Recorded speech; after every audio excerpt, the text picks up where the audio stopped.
name is Carlton Cartwright. I'm the Executive Director of Veterans Memorial and Multicultural Histories Incorporated. Today is Sunday, June 5th, 2022. And sir, what is your name? Marcus Wright. Mr. Wright, what branch of the service were you in? United States Air Force. What year did you serve? I served from July 1st of 1988 to 27 November of 2015. And what were you doing prior to going into the service? I was a student, and I came worked for my father, and then came out of high school and went right into the military. When is your birth date? May 12th, 1970. And what city do you live in? I live in Riverview, Florida as of now. What were you doing prior to the service? Were you in high school? I was. Did you have any college before you went in? No, my dad had a business, and I was working in a construction business with my father. How did you like that? I went into the Air Force.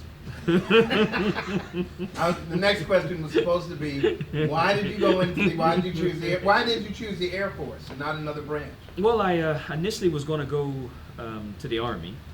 The Army offered me the opportunity to be a helicopter pilot. The Marine Corps, I didn't believe what they said about basic training, so that was a wash.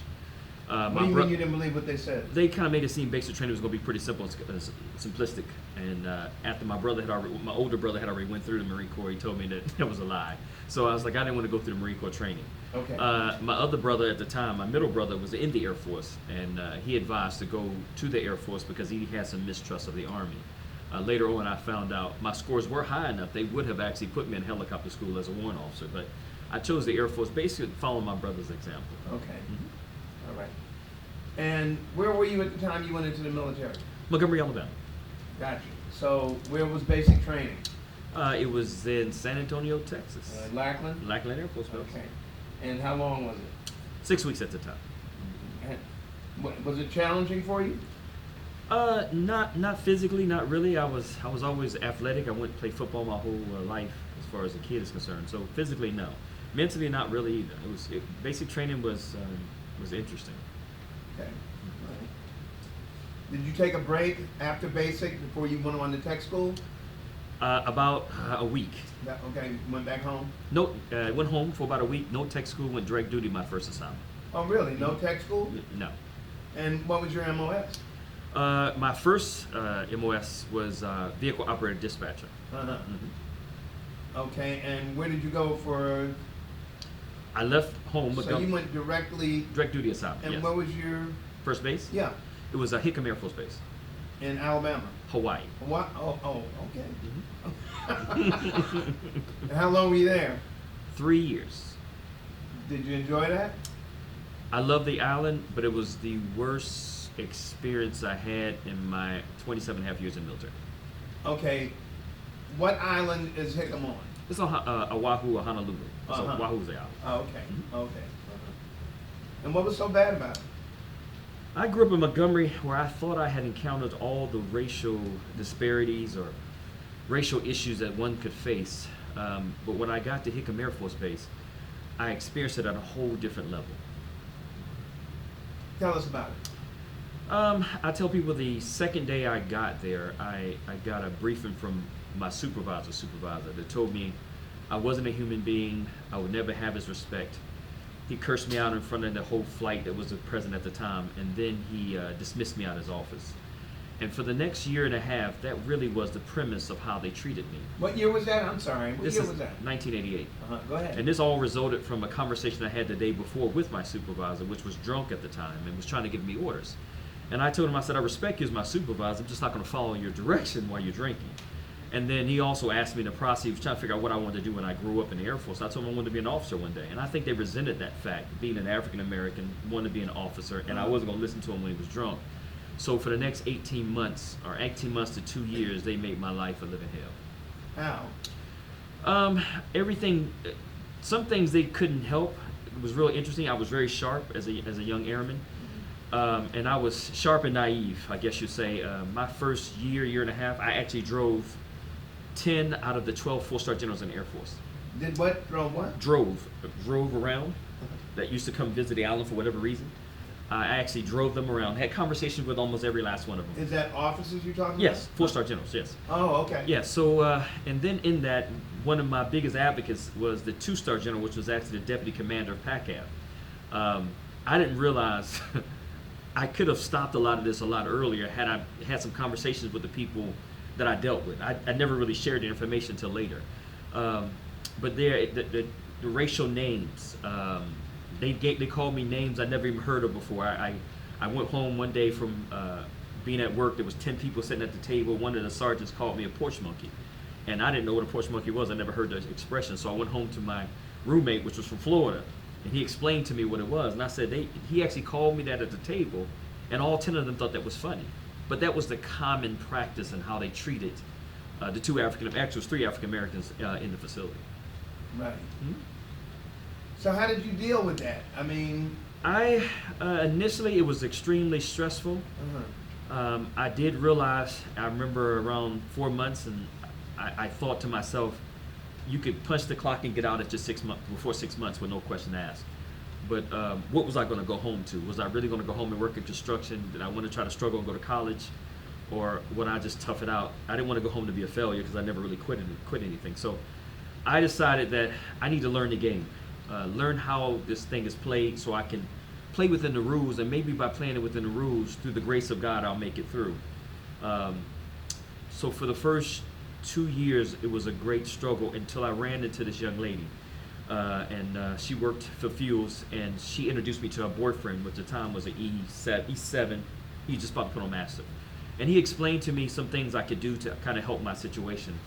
And because of that, he helped me kind of understand what was going on and how to get myself in a better position with the people that were doing some of the things they were doing to me.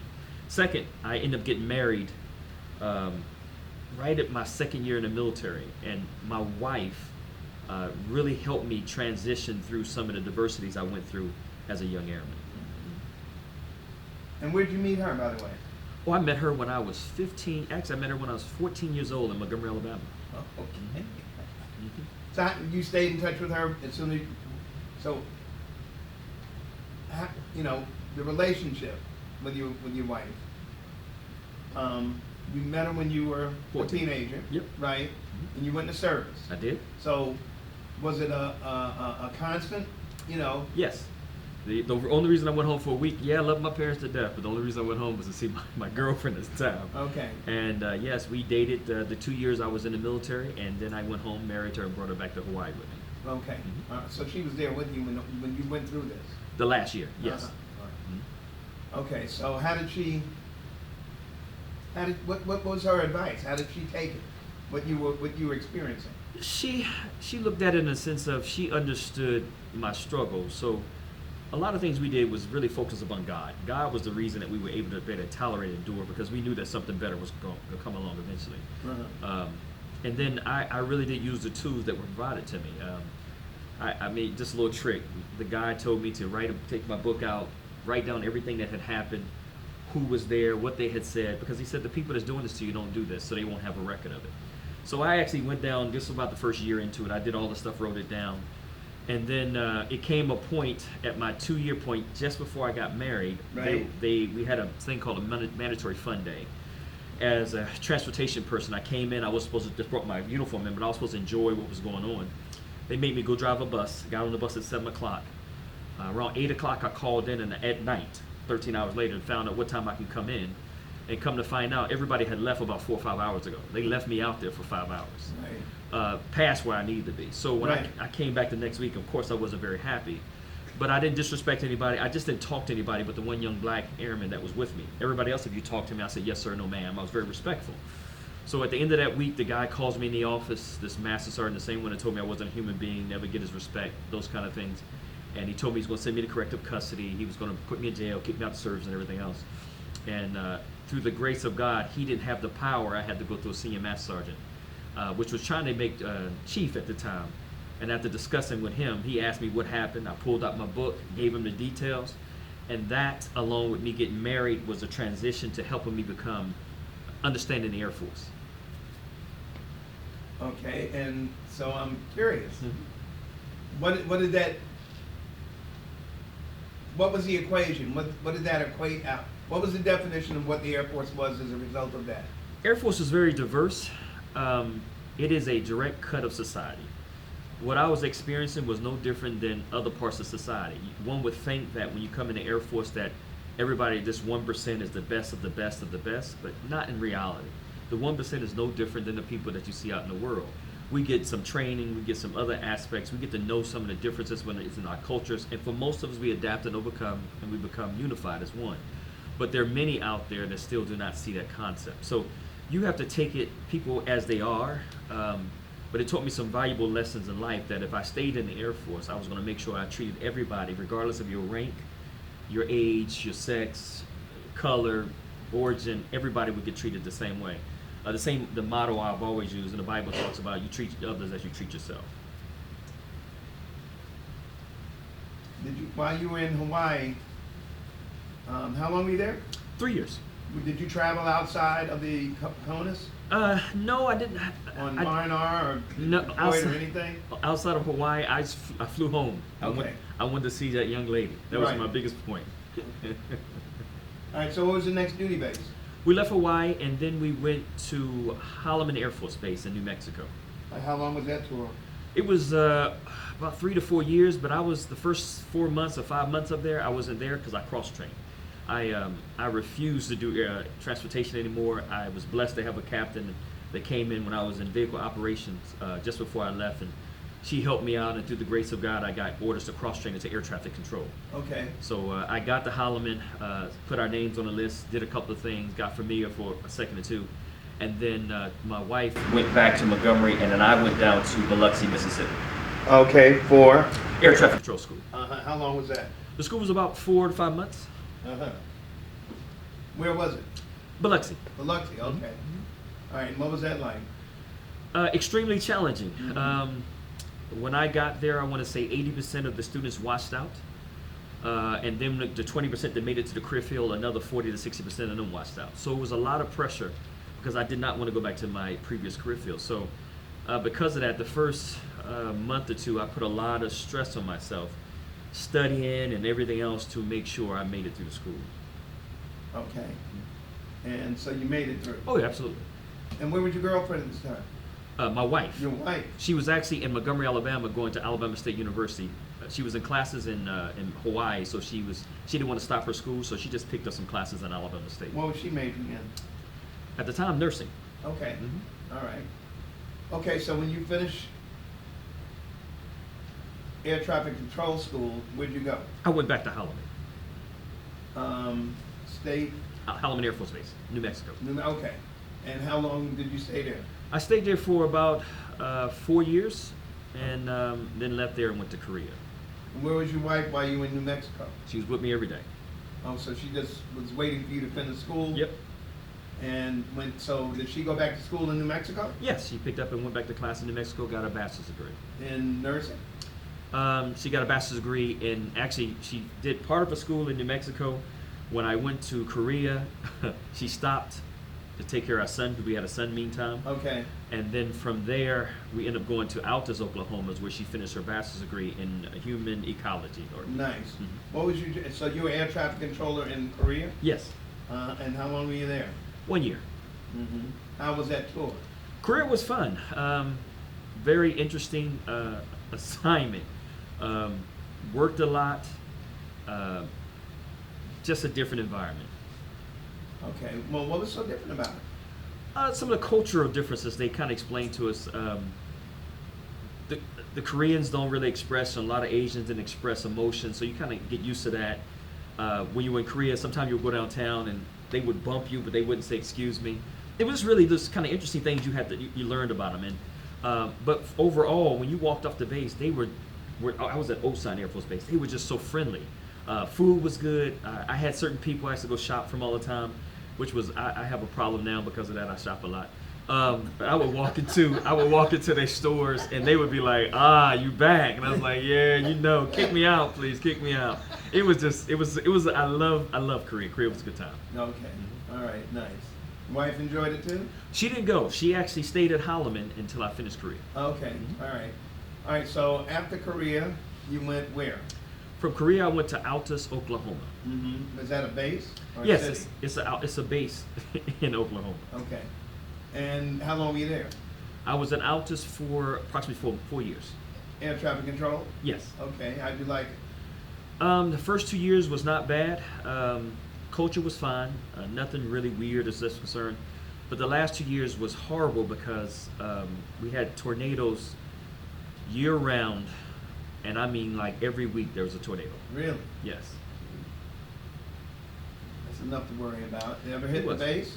Yes, we had a couple hit the base. The big tornado that tore up Oklahoma City actually came over Altus as what do you call it? A cumulonimbus cloud, which is about 75,000 feet at the time and growing, that dropped hail about the size of a softball. Oh, boy. And then about 45, 50 miles outside of Altus, it dropped down the first tornado that grew to about a mile wide tornado that stayed on the ground for 3 hours, and it was two of them. So we had one hit the base, tore up one of the back end of brand new houses on the base. And at the time, the base still to this day, if I'm still not aware if they do, but I don't think they do. They don't have any shelters, so you just kind of hide in your closet, I guess, or hide in the bathtub. So I loved it, but it caused my son at the time to have some kind of complex because every time he would hear the tornado alarm come on, he was real nervous and scared, and we needed to get out of there. Right.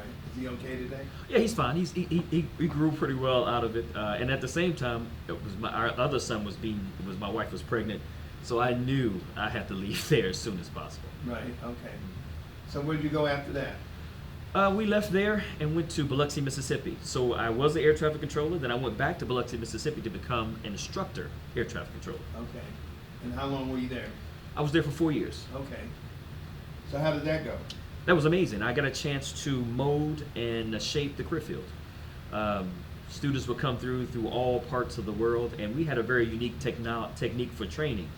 Air traffic controllers are inherently arrogant, and people don't understand why. You need to be arrogant. You need to be overly confident. And a lot of times these students would come from wherever they came from with these attitudes. And then we would break them down to nothing. And then we would build them back again to show them their potential, what they can do in this career field. They have to understand the decision that they made could actually cost not just one life, not just 2 lives, but could cost hundreds of lives. Right, at the time. So it was a great experience to not just be in the career field, but to mold those in the career field. Even today, many of the people I trained are chiefs in the Air Force today, or E8s or E9s in the Air Force. Some of them are even officers in the Air Force today. Nice. Nice. Was your wife able to pursue her career? Yes, when we got to Biloxi, she had already picked up a job at Holloman, which after she really went to school a lot. And then when we got to Holloman, she started working for the VA. Oh, all right. In what capacity? Actually, at Biloxi, she worked in the VA as administrative assistant. Uh-huh. Okay. All right. And so during your marriage, from the beginning, were you living on base housing or on the economy? We lived on base housing in Hawaii, Hawaii, they made us in the old days. You couldn't live in base housing unless you were E4, which was really contrary because E4, anything E1, E2, E3, E4 should have been living on base. Right. But back in those days, unless you were E4, that was the privilege of being an E4, you could live on base. Right. So we actually lived off base on the economy in a place called Wapahu, which was considered the second worst community you could live in Hawaii. Nice. I think all the drugs that came through Hawaii came through 3 blocks from my house. But we lived in a nice apartment complex. Matter of fact, my wife and I used to laugh and joke because on Friday nights, a lot of times we would sit in the window and look at the strip club across the street and watch the people fighting. It was just really entertaining. But yeah, we lived downtown, and then we went to Holloman, we lived on base. I went to Korea, of course, I lived on base. We lived at Altus, I lived on base. And then when we went to Biloxi, we ended up buying a house and living off base. Okay. All right. So where are we at now? We're at still at Biloxi. Okay. And so where did you go after Biloxi? Biloxi. What rank were you by the time you got to Biloxi this time? When I got to Biloxi, this time I was a staff sergeant at E5. Okay. All right. Mm-hmm. And what year was it? We got there in 2000. Okay. So where'd you go next? I ended up going to Little Rock, Arkansas. How was that? Little Rock was an interesting place. I got there, and within the first 2 weeks, I got a briefing from the first sergeant to tell me. You got a what? A briefing. Okay. To tell me where not to live. Cabot was about 15 or 20 miles north of Little Rock, and he told me that black people weren't welcome there. And it was just really interesting he said that. And then he told me that if you are up there, you'll see, and other people told me that they used to get the flyers in the mail quite often from the Ku Klux Klan seeking for membership. And that outside of our city, because of the base, Jacksonville mayor would not permit it, but in Cabot, the Ku Klux Klan used to actually have parades through the middle of the city, and it was acceptable. So that was one of the first things we got kind of briefed, just kind of be careful where you are, where you go. Okay, so were there any incidences while you were there? None that happened to us. Okay. We pretty much stayed in our bubble, in our square. Okay, all right. And was the wife working or staying at home? She's working. And what was she doing? She was working in the VA again. She was working for the director of the hospital. Okay, and you still had the same job in air traffic control? I was. Okay. So, travel anywhere while you were there over that period of time? Yes. Matter of fact, we didn't talk about it in Holloman. Holloman, I deployed in 1991 as a senior airman, E4, and I went to Saudi Arabia, which was an awesome experience. I got rid of a lot of the lies and myths they told about the Arabs and how they operated. I was under the impression when I got there that people would be running around shooting guns up in the air saying "Death to America." It was quite the contrary. They were very interested in me. They asked questions. They wanted to know. Food was good. Most of them I had absolutely no problem with. And then when I got to Little Rock, I got a chance to deploy again, not necessarily by choice, but I went to Qatar or Qatar. And Qatar was another beautiful country that people are not aware of. It's like the UAE, it's just not as big as UAE. And got a chance to do air traffic control over there, enjoyed the food, enjoyed the culture, enjoyed the friends. Nice. Okay, so where are we at now? We're still Little Rock. Okay, so you left Little Rock without any incidences. Yes. And where was the next duty base? My next duty assignment was Germany. Where in Germany? Spangdahlem, Germany. Okay, all right. And air traffic control? Yes. Have the family with you? Yes. Okay. Was your wife able to work? No, and that was interesting because when we left Little Rock, my wife was about to start her master's degree. Wow. And the director she was working for was trying to put her in a situation that she would be in line to become a director of a hospital. So it was a very hard conversation to tell my wife that you got accepted, you're about to go to school, but oh, by the way, I just got orders to Germany. Right. Yeah. Is she okay? Oh, she's fine now. Okay. she wasn't fine then. I'm sure she was. Oh no, it was fine. It was a good time After then. putting in all that work, you Oh better yeah. believe it. Yeah, she worked hard to get there. I know. Yeah. Okay, so how long were you in Spangdahlem? I was at Spangdahlem for 3 years. Okay. And how did it go? Did you get to travel around Europe? Oh, we traveled like a champ. Spangdahlem was great. I got there as an E7 because when I got to Little Rock, I found out, when I got to Biloxi, I found out I had a line for E6. And then when I got to Little Rock, I found out I had a line for little E7. So when I went to Germany, I became a chief controller. So my job level increased. I went from being an air traffic controller to being one that ran a facility. So Little Rock was a lot of fun. I built a new tower, or the Air Force built a new tower under our tutelage, and we Right. kind of told them what we needed. So that was a lot of fun. Great people, great experiences. We did have opportunity to travel Europe, you name it. We tried to go there. I remember getting there. I think we got there September the 1st or 2nd of 2006. Right. And about 7-8 months later, my wife comes to me and said, "Hey, by the way, April 1st, we're on our way to Rome. Not Rome, but to Paris." I was like, "How are we getting there?" She said, "We're gonna drive." I said, "We're gonna drive?" She said, "Yeah, we drive. It's just 4 hours on the road." So Paris, we went to Paris. We went to Amsterdam, Belgium. We went to Brussels. We went to Luxembourg, Rome, Venice, Aviano, Florence, Milan. Nice. Mallorca, Spain. We traveled England. If we had an opportunity to go somewhere, we try to take it. Got it. Mhm. Good for you. Okay, so any negative incidences while you were there? In Germany, not people-wise or anything of that sort. The only thing that was happening was we had a plane or two crash or had some problems, but outside of that, it was fine. Okay. Yeah, casualties. You experienced any casualties throughout your career? Yes. We had one when I was as an air traffic controller at Holloman Air Force Base, which is very interesting. We had a pilot take off in F-117, and they supposed to be back. He was on a mission. He should have got refueled. All the planes returned. I came to work around 10:30. He should have been coming in to land, and then we realized around 11:30 that the plane hadn't come in. So we had all these procedures as air traffic controllers that we do in search rescue for planes, and it took us about 2 hours to realize that he had crashed somewhere in the desert in New Mexico, and that was kind of traumatic. We had a couple other planes crash on the runway, but they actually survived that, or burned up on the runway. But for the most part, that was really the only real casualty at the time that happened. So I take it you were never in combat, right? No, no. Okay. We were in a bad position to be in combat because we had to sit in the control tower. Right. So the first thing you shoot and blow up is the control tower. Right. Okay. Yeah. All right. Okay, so after Spangdahlem, after Europe, where'd you go? I left Spangdahlem, and then we went to White Sands Missile Range. That's in New Mexico? It is. And how long were you there? I was in White Sands just a little bit under 2 years. Was she able to get a job? No, White Sands was a horrible, the worst assignment we had in my 27.5 years assignment. Really? Yes. Yes, very. Why is that?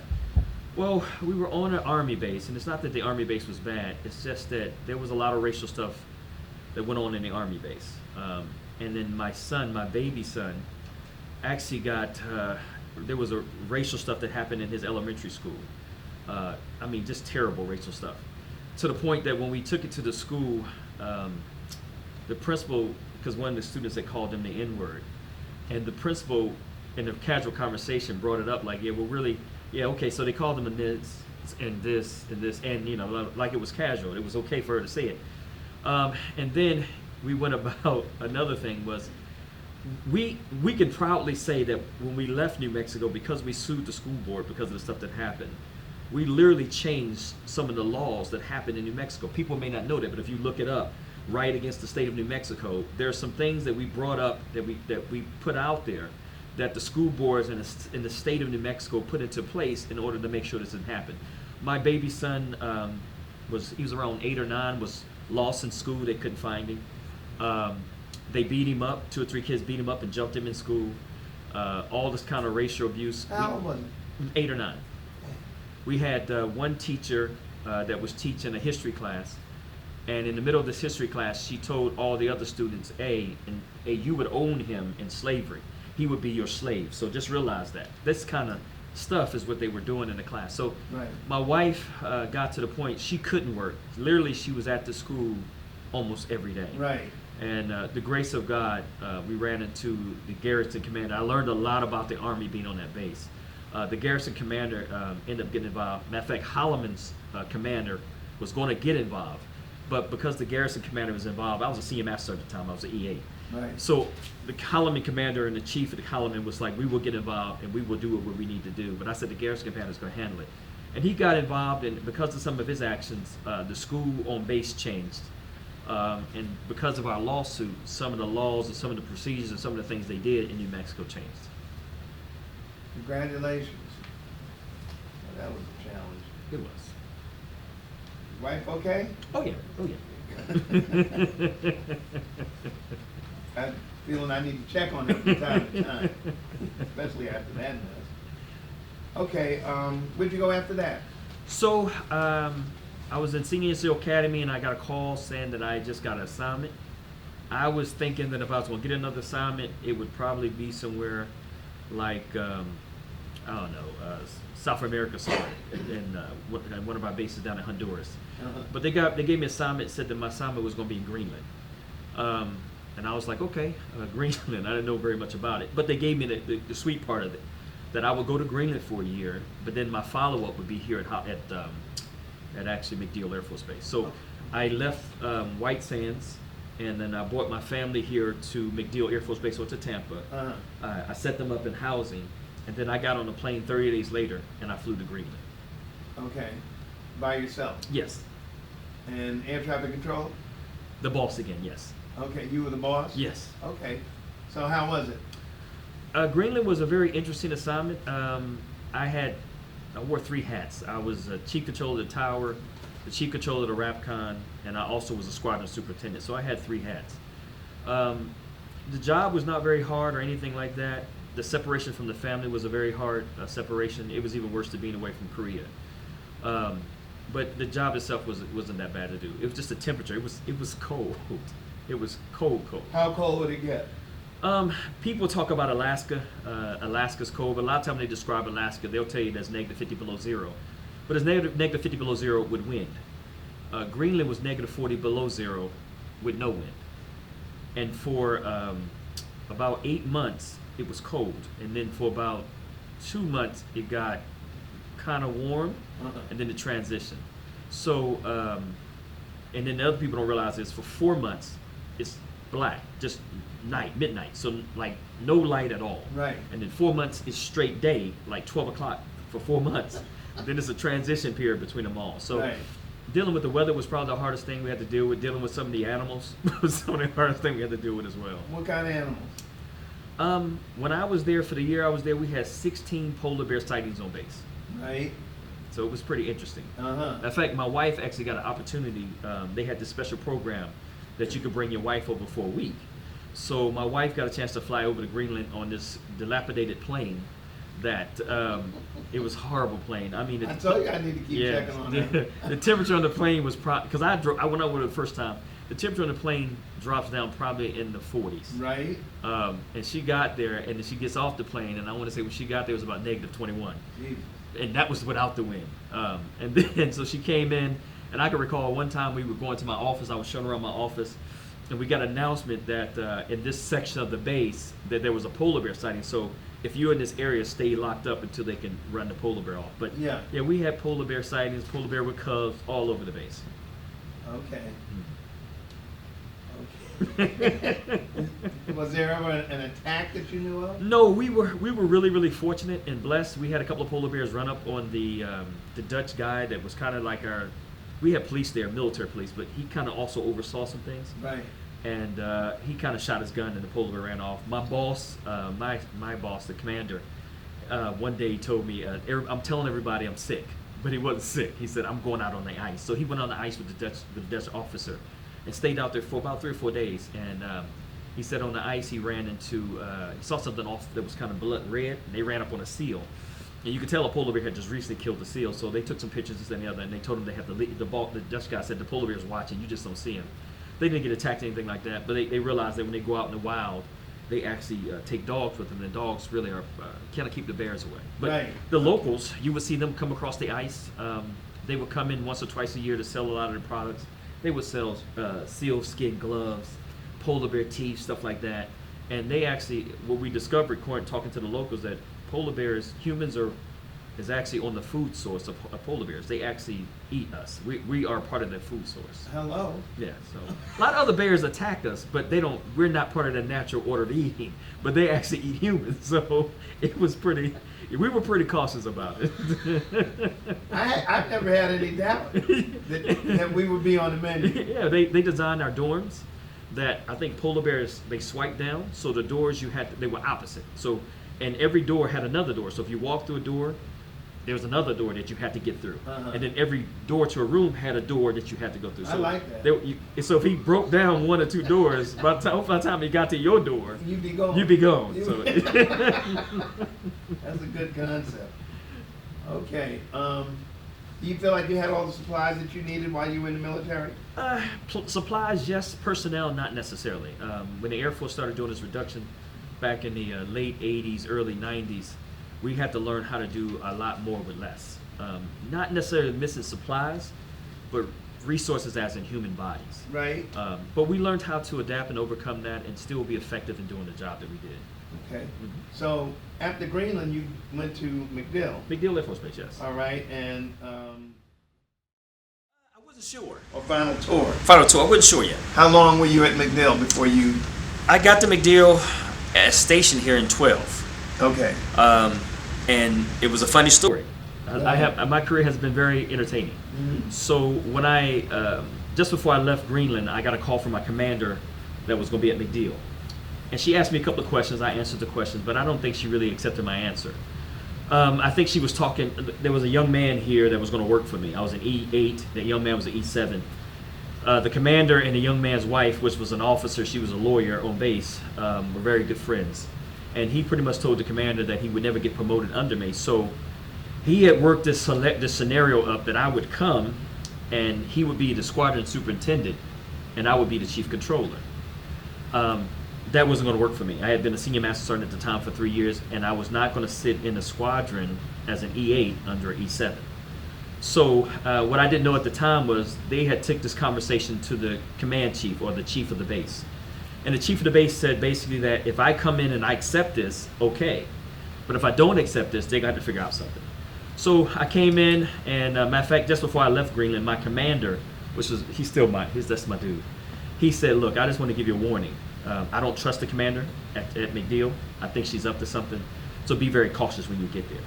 So what happened was, I tell people, coming to MacDill was, if you ever watched the movie Friday, I am Craig on Friday. I got fired before I ever got here. So when I got to MacDill, they had already fired me from the position, technically, right? It was amazing. And I was like, and I tell people my record was horrible. I had all 5 VPRs. I was number 2, number 1 on the base. I mean, I had a master's degree. I was all this, but I was just horrible. So they fired me. And then again, thank God for my wife. My wife is the one that told me, listen, because I was going to try to fight it and do something different. She said, don't fight it in that aspect. If God is doing this, there's a purpose behind it. I said, okay, no problem. So what I ended up doing is I told them that there was no way in God's green earth I was going to sit under Master Sergeant or E7 as an E8, especially since I had held a position as a squadron superintendent before. So what they did is they thought they were trying to hurt me. It's great. They gave me a fictitious position working for the group commander, right? And in this position, it really was not a defined position. It really didn't exist. So what happened in this process was the group chief, about a month after I got there, month and a half after I got there, got deployed to the desert. Okay. There was another chief that was there that was going to fill the spot, but he got orders. But me and him became real good friends in between this time. Right. So when it was time for him to leave, they were going to bring another senior master sergeant over to the same group that I was in. And the chief, my friend, the chief, called the group chief and said, or actually went to the commander and said, why are you bringing another chief in? Just use senior here, because he's already here. So instead of bringing another senior master in, so the group commander, the full bird colonel, told the chief to call the chief in the desert and ask him if it was okay with him. And he said, absolutely. We know Marcus is good for the job. Let him do it. So what happened for the next 7 months, that commander that fired me had to answer to me. And when she needed stuff and she wanted to know what was going on with the group commander, she had to come to me. Right. It was a great experience. Right. I remember having a conversation with her. I sit down and said, ma'am, listen, if you need anything, come to me. Every medal, every decoration, every EPR, everything they had to come through me. Right. The same person she fired. So God worked it out. That should have been a position, whereas a year or two from then, I should have had to retire. But because of that, and the grace of God and being in that position, and they allowed me to operate as an equal with the chiefs that held that position, I learned a lot more about the Air Force at the level. Okay. That who runs the base was not necessarily the colonels that ran the base, but the E9s run the base. Right. And on most Air Force bases, there are about 5 or 6 of them that run bases. It's the group chiefs plus the command chief. And they allowed me to look behind the curtain. And that was a great thing. And I had a command chief here named Vicki Gamble that mentored me and put me in a position that I was in a fictitious position on base and still made chief. So it was a great assignment. Okay. Glad you enjoyed yourself. Okay. So what did you do after the military? So they kicked me out the military in November 27th of 2015. I got medically separated, MEV'd out. Why? Well, I had some, when I got here, I had already had one surgery on my feet. And then when I got here, I had 2 more surgeries. I ended up wearing a boot collectively over those 3 surgeries for about 2 years. Right. And then when I got one of the surgeries, I developed this syndrome called complex regional pain syndrome, which is something that doesn't go away. I guess what they try to equate it to is that back in the Vietnam War, people would get shot, they actually lose their leg or arm, and would have pain in their leg that no longer existed. And there was nothing they could do to resolve it. So when I got this surgery in my foot, I started having shooting pains and all this other kind of stuff. So when they went to go check it, they said it's complex regional pain syndrome. There's nothing we can do to fix it at all. The doctor even explained we could actually amputate your foot and you will still have the same exact pain. It's just something that happens. So I opted to get a implant put in my back that ran probes up to my spinal cord that I could turn on and operate, that it would vibrate in my leg so it would minimize the pain. And I wore that for about 4 years or so. I was unable to run anymore and do half the PT stuff. Right. And I felt like it would be to my advantage. It was a disadvantage to others, or it wasn't fair to others. And I just thought I couldn't meet the standard that I really wanted to meet in the military, so it would be better for me to get out. So I asked them, I actually put pressure on them to MEB me. My commander did not want to MEB me. He thought that, he just thought I was too precious, too good to do it. The MEB officer said I was a chief. I mean, E9, I don't do that anyway. I just sit and work, so it shouldn't be a big deal, right? But at the end of the day, I forced my commander's hand. I even had a blatant conversation with him because he had to use certain words that he didn't want to use, that I needed to go this, that, and the other, and he didn't want to say this, but he did. And because of that, they put the paperwork in, and again, I've had some very unique situations in my career. When I got my air traffic control cross training, I got a school date before they approved me to cross train. They said that never happens. When I got an MEB, I got notified by the VA that I was 100% disabled before the Air Force said they were ever going to kick me out. And then the Air Force came back and said I was 85% disabled.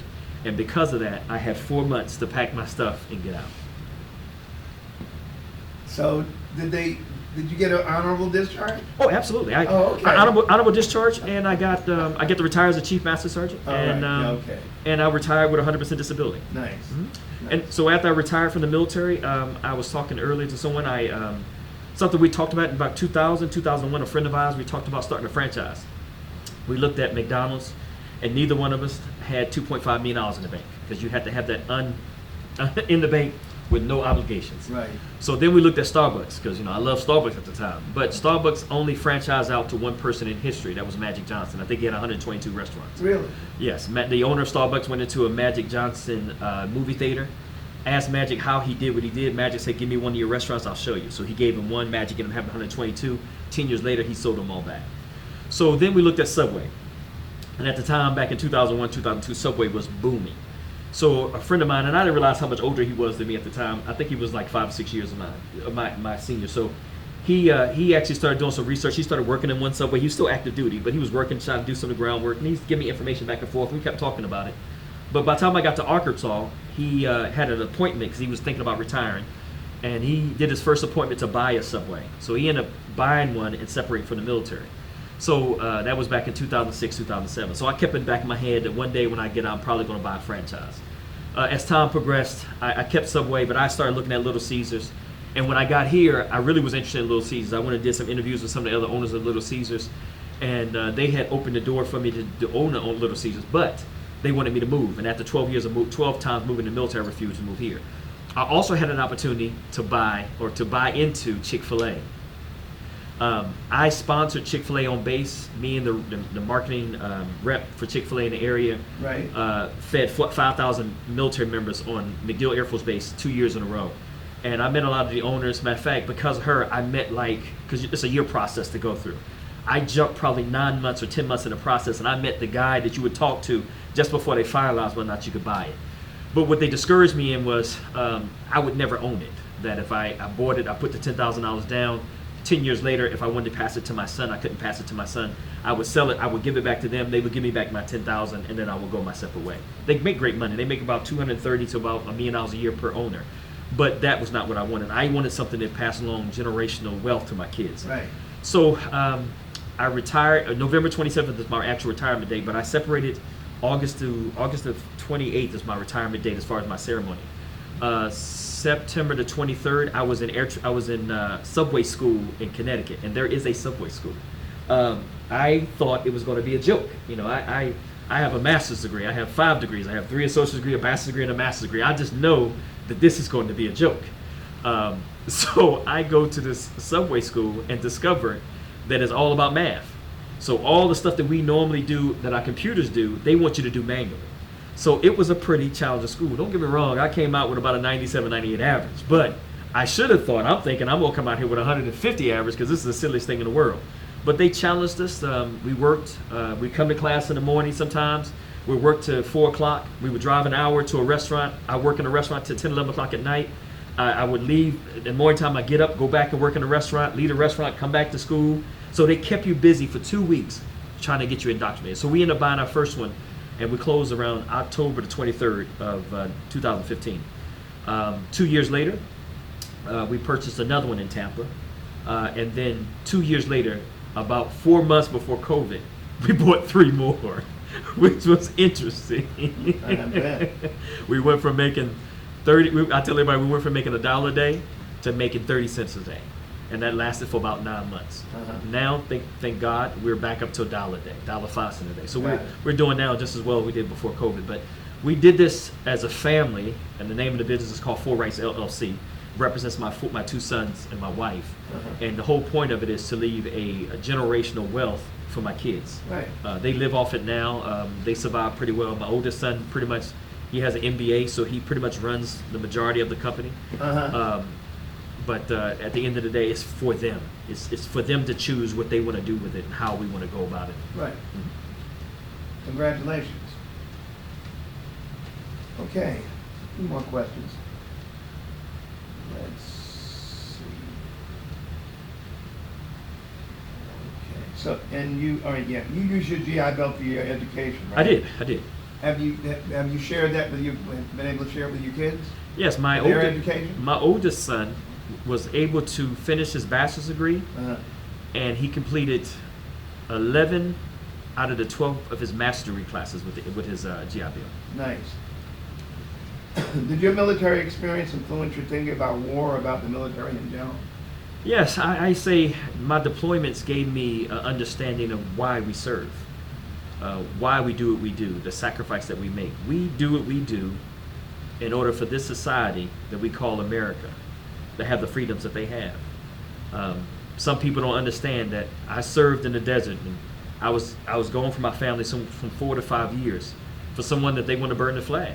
That's their right. That's why I served. If you want to do other things, even though I may not agree with them, it has nothing to do with what I agree with. It's the fact that this country has given us certain rights, and this is why we have the military. This is why we fight wars, in order to protect our rights and others' rights around this world. Have you maintained any friendships from the military? Yes. Okay. Yes, a lot. All right, nice. How did your service and experiences affect your life? My service and experience, especially becoming a chief in the Air Force, it helped me with management, leadership, direction. Everything I do in the workforce is a direct result of a lot of the experiences I dealt with in the Air Force. How you deal with people, how you talk to people, how everyone is different, but yet you got to treat them the same, but in that same, you're treating them differently. How everybody deserves to be treated equally. And it has developed a lot of different aspects of who I am. Proud of service. I thank my wife, because for 25 years she was ready, willing, and able to pick up on a dime's notice and to move. My wife also, for 25 years, had no real identity of her own because everything was identified with the military. So the military service in itself, war and how it all plays out, it is definitely unique that we have a better understanding than most of society. Most people don't understand why we do some of the things we do. The reason we don't do half the things we do is because there's so many other aspects of it that if you do this block, it just doesn't affect this block. It affects 50 other blocks down the road. And we don't want to take the consequence that may affect this country by doing all these other blocks. So it's yes, it changed my idea of war, and it changed my idea of the military. And again, we are absolutely unequivocally to this day and for the future, as far as I know, will be the strongest military force the world has ever seen. Gotcha. So you travel the world, and, what percentage of the world you think you've covered in your travels? Well, I've been to Asia. I've been to Southeast Asia. I've been to Europe. I've been to Kosovo, Macedonia. I have been Saudi Arabia, Qatar. I have been a lot of places in the world. I think in some aspects there are a few continents or countries I haven't got a chance. Of course, Greenland, Canada, Mexico. I've been a lot of places. The one I haven't been to Russia. Been to Africa? Africa was another place I never had an opportunity to go to. Right. That was another one on my bucket list. Africa, Russia, China. I've been to Japan. I've been to Alaska. But those outside of those, Switzerland I didn't get a chance to go to. Ireland I didn't get a chance to. I've been to England several times. There are a couple of places I didn't go that I have a desire to go. But we travel. Me personally, I have traveled a great part of the world. You ever have any problems while you were in the military staying in touch with your family when they weren't with you? Oh yes, the first few deployments it was very tough to call home. They gave you these calling cards, but even they were limited in minutes. So you found creative ways in order to call home. Even when I went to Korea, you were only allotted 1 or 2 calls a week to call home, and those Right. calls were 15 to 30 minutes. But again, you find ways to get around that in order to call your family. So yeah, there were some struggles. Later on, as you start to deploy, you have access. I mean, when I was in Qatar, I actually had a phone that I could call home on my, it wasn't a cell phone, but it was a phone that had the capability of calling on base and calling actual to the States. So I didn't really have those communication problems once I got up and ran. According to the worldview that you've developed over your military and civilian career, what do you have to say to your family, your kids, wife, children, grandchildren, and future leaders as far as how you feel that things are going today in today's world? What advice do you have for them? I'm a little worried about some things that are happening. I didn't realize how fragile democracy was. I was always under this impression that the democracy we had in the United States was so solid that it was unchangeable, immovable. I think as a society, after serving the military, I think that we need to realize that it is fragile and that the rights we have were given to us by those men and women that sacrificed themselves, whether dying or in service, to make sure they have those rights. And if they don't appreciate that, there could come a time that we ourselves could be like many of the countries that we have liberated. To my family, I thank them for the support, because I know there is no way in the world I would have survived Hawaii. We would have had a hard time surviving Arkansas or White Sands Missile Range. And I thank my family for their support and allowing me to do the things I had to do in order to become a Chief Master Sergeant in the Air Force. Without them, none of this would be possible. For the future, I just need them to look at things and realize that freedom is not free. Freedom comes at a cost. And many have already paid a lot for that cost. And there should never be in this time in this country that one person could have such effect that we would be willing to go against the moral values of the country that God created, which is these United States. That the Constitution that we put in place, we should honor that Constitution. And anybody, I don't care who they are or where they're from, if they line up against that Constitution, they are an enemy of the state. And if we can do that, then we can secure our freedom, we can secure our country, we can secure our rights for our future generations. I'm going to thank you for your service, and I'm going to thank you for a really great interview. Thank you.